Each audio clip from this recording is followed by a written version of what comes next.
Hey guys, David here, and I want to talk to you really quickly about body type and and and the possibility of actually changing who you are physiologically.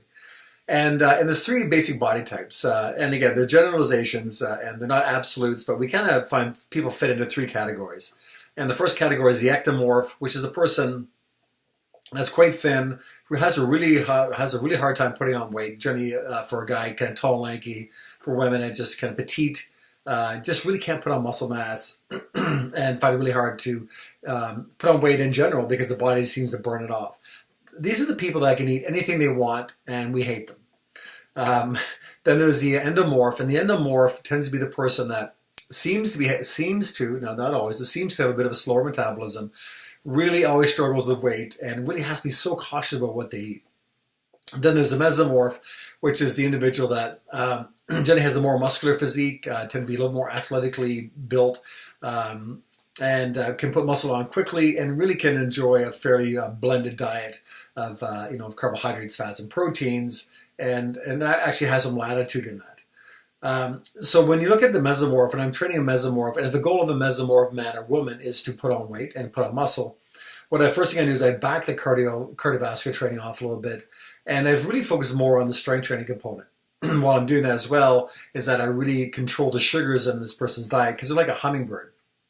And the sugar, of course, is almost like an accelerant. It just dries the metabolism up. So we probably use a little bit more fat in the diet than perhaps some of the other body types, really to slow down the metabolism, right, to slow down digestion, and to really give them adequate calories so the body can actually start putting on muscle tissue. But we're more weight training, focused, less cardiovascular focused, simply because this person just chews through energy too rapidly, and cardiovascular training won't help us really put weight on this person.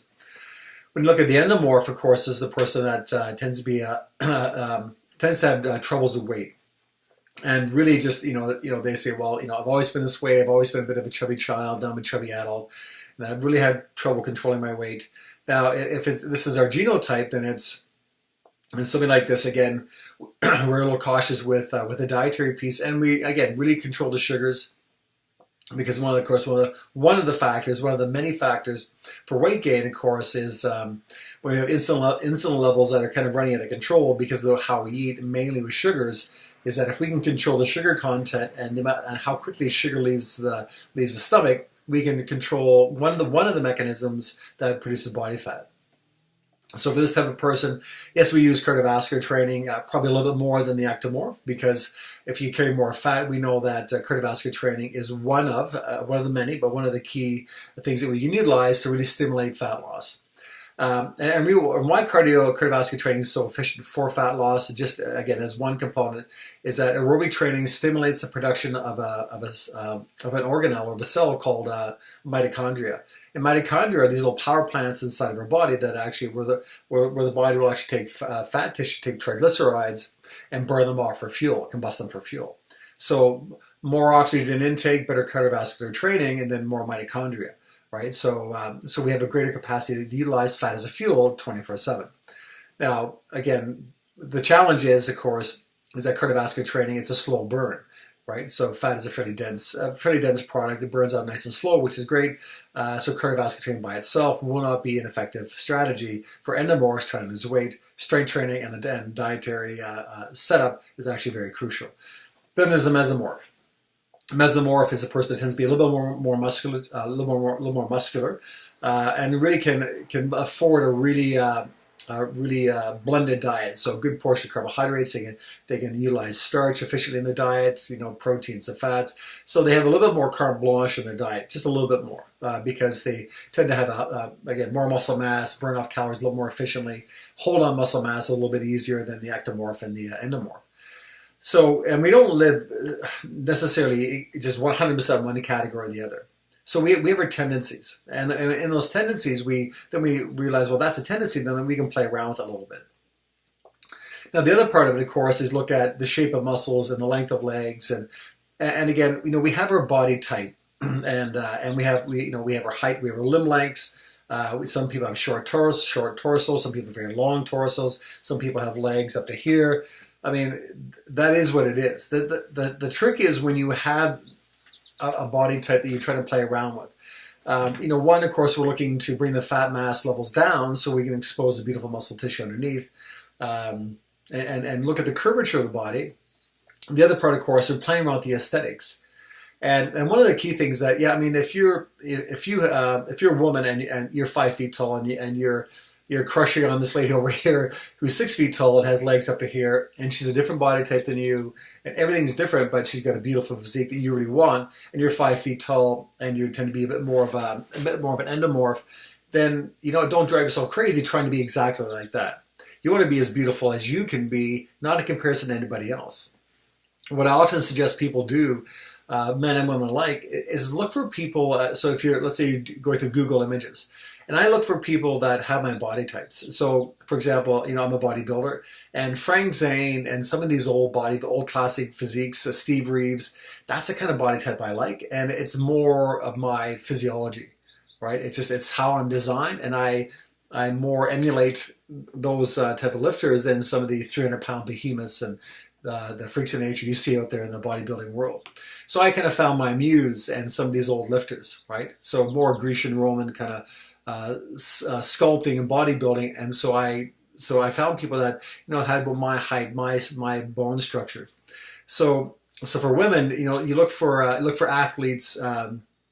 Look for athletes that you think, I'm kind of like them. They kind of look like me. Maybe they're a bit more fit than I am, but I want to emulate them and realize that their body type is beautiful, and I can be as beautiful as that. But I know it because we're kind of the same. But if I'm like this and she's like that, or if I'm like this and he's like that, I can't be that, right? I can only be as good and as beautiful, as perfect as I can make myself. And perfect being a subjective word, right? Because I'm really trying to take this work of art and really play around with it. So if I want long legs and I feel like my legs are really chunky and stubby, well, the trick is, you're not going to get bone grafting because it's really probably very, very painful. And it's such a silly concept. What you can do, however, though, is actually play around with your degree of the fat mass you have in your body. So the idea is to bring your body fat levels down to an acceptable level so the contours of your body can be seen. And then when you look at muscular definition, when you actually, the hamstring separates from the quadricep, and the quadricep has a little bit of definition to it, and you actually see some dimensions to your thigh muscles. You see dimensions to your shoulders, and a little bit of dimensions to your back. It really breaks the whole body apart. So if you tend to be a little bit, you struggle with weight a little bit, you're more endomorph. Well, if you have a solid structure, you don't want just a brick wall of a human being with feet, because there's no symmetry to it, right? And that's what happens when we get overweight, is that we lose the symmetry of the body. It's all abstract, and we don't like how it looks because we have contrast of how a really well designed or a very symmetrical body looks. So the objective is to play around with it. So the first rule of thumb, of course, is reduce the body fat levels down enough so we can see the beauty that's already there. Right? And that's really the biggest trick. So we're bringing the fat levels down, bring them down. If you're an endomorph, so we start exposing it through physical archaeology to expose the beautiful muscle tissue underneath. And these processes we take you through are really designed, again, to create great, beautiful posture. And even if you're carrying a bit of extra weight, if you have beautiful posture, your body will present itself a whole lot differently than if you had, good body fat levels and lousy posture, which just looks horrible. Right, because it's all round and bent and folded in half. You can have a six pack. As soon as you fold yourself in half, it looks like you're smuggling Shar-Pays, right? Everybody, if you sit up and you pull your shoulders back, the chest goes higher, the chest goes north, and the belly actually, you probably lose over 2 inches off your waist if you sit up. And so that's why we kind of hammer on you, posture, posture, posture. Fix your bloody posture more so than anything else. Really focus on bringing this thing up. But can you take somebody who's 5 feet tall and turn them into a six foot runway model? No, it's ridiculous. Of course you can, and you know that. If you're a male and and you're 5 feet tall and you want to play basketball, with these guys at 6'5", 6'7", probably not. And again, it's not about just being realistic and then saying, well, I just can't do that. Our journey through life is to be as the best that we can be, given the gift that we have. And to look longingly at somebody else that has that is absolutely not us is just a fool's journey. It's just crazy. It'll drive us mental. So our job is to look at our physical stature and say, listen, this is who I am. Okay, I'm this shape, this size. I have this tendency. Now I'm going to look for an athlete or a body type of somebody who's actually kind of like me, right? So, and again, you can go through Google Images and look for, if you, like, for example, if you're a woman and Serena Williams is your body type, man, those girls are rocking it. They're not embarrassed. I think that, they're beautiful, they're powerful.